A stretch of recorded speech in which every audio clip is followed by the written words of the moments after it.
ఇతర కాలేజీలు నోటీస్ ఇచ్చారు. మల్లారెడ్డి గారి కాలేజా, అనురాగ్ యూనివర్సిటీగా ఇచ్చారు. దాన్ని మేము కూడా సమర్థించడం ఇవ్వాల్సిందే. కానీ దీనికి ఎందుకు ఇయ్యరు? సల్కం చెరువు విషయంలో టీవీలలో కథనాలు వచ్చినాయి, పేపర్లు వచ్చింది. ఆల్రెడీ మీరు ప్రభుత్వం కూడా ఒప్పుకున్నది. అంటే మిగతా కళాశాల చదివే విద్యార్థులు కాదు, వాళ్ళు మొత్తం నష్టం. కానీ దీనిలో చదువుకునే విద్యార్థులు మాత్రం మంచిగా ఉండాలి, వాళ్ళందరూ మంచిగా ఉండాలి. దీని వల్ల నష్టం కావాలని కోరుకుంటలేను. నేను భవనాల విషయంలో మాట్లాడుతున్నా. చెయ్యిస్తే మీ సంగతి చూస్తా అంటే ప్రభుత్వం వెనుకడుగు వేసింది అంటే ఈ ఇంతకంటే పిరికి ప్రభుత్వం, దమ్ము లేని, ధైర్యం లేని ప్రభుత్వం దేశంలో ఎక్కలేదు. రేపటి అందరు చేసి చూస్తా అంటారు. ఇక ఇప్పుడు ఏంటంటే ఈ హైడ్రా పేరుతో 6 గ్యారెంటీలు మర్చిపోయారు కదా. ఇది సేమ్ కేసీఆర్ దగ్గర శిక్షణ పొందిన పార్టీ ఇది. నాయకులు కూడా ఎప్పుడు ప్రజల నుంచి ఒక డిమాండ్, ఇప్పుడు రుణమాఫీ డిమాండ్ వస్తున్నది. ఏం చేస్తారు? మళ్ళీ హైడ్రా అన్నారు. ఇక ఇప్పుడు నెక్స్ట్ మళ్ళీ యువకులు రోడ్డు మీద ఆందోళన ఇస్తారు అనుకో, మళ్ళీ హైడ్రా లాంటిది ఇంకోటి తీసుకొస్తారు. చూడరు మీరు. ఇప్పుడు రుణమాఫీ ఏమైంది? ఇవాళ ఏమంటారు అంటే రుణమాఫీ విషయంలో సర్వే చేస్తారట. ఏం సర్వే చేస్తారంటే ఎంతమందికి లబ్ధి చేకూరిందో సర్వే చేస్తారట. ఇది ఉందా అన్న? అంటే రైతులు కట్టిన పైసలు వాల్మీకి బ్యాంకులకు పోయినాయి ఏమన్నా?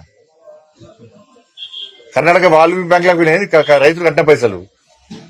64 లక్షల మంది రైతులు రుణాలు తీసుకున్నట్టు బ్యాంకు దగ్గర లెక్కలున్నాయి. 47,000 కోట్ల రూపాయలు మీరు విడుదల చేస్తాము అన్నారు. ఆగస్టు 15 ఆగస్టు రోజు మీరు 31,000 విడుదల చేస్తున్నారు. అది వీకింది. 47 లక్షల మంది 2 లక్షల లోపు రుణాలు తీసుకున్న వాళ్ళు ఉన్నారు. మీరు ఎంతమందికి రుణాలు మాఫీ చేసారో బ్యాంకుల దగ్గర లెక్క ఉంటది కదా. దీనికి సర్వే ఎందుకు? మన టైం పాస్. సర్వే చేస్తే మీకు ఏమొస్తుంది? అంటే మీ వాళ్ళందరూ జబ్బకు సంచేసుకుని కలెక్షన్ చేశారు ఏందేమన్నా?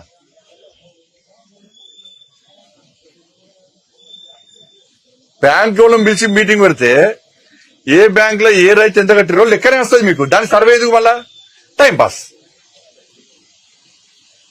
రుణమాఫీ అనేది బోకస్. రుణమాఫీ అనేది అసలు భరోసా, రైతు భరోసా పైసలు ఏమైనాయి? బోనస్ ఏమైంది? రైతు కూలీల పైసలు ఏమైనాయి? ఇన్ని సంవత్సరాలు నష్టపోయిన రైతుల యొక్క నష్టపరిహారం ఏమైంది? దాని మీద ఫస్ట్ మాట్లాడండి మీరు. ఫస్ట్ దాన్ని పక్క పెట్టి ఇవాళ నోటిఫికేషన్ లేదు,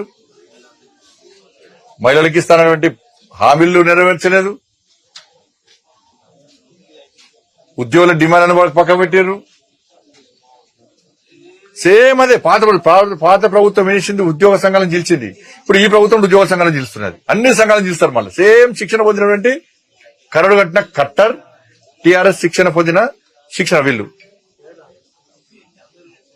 అసలైన తొలి వెలుగు. ఫాలో వాట్సాప్ @తొలి వెలుగు official.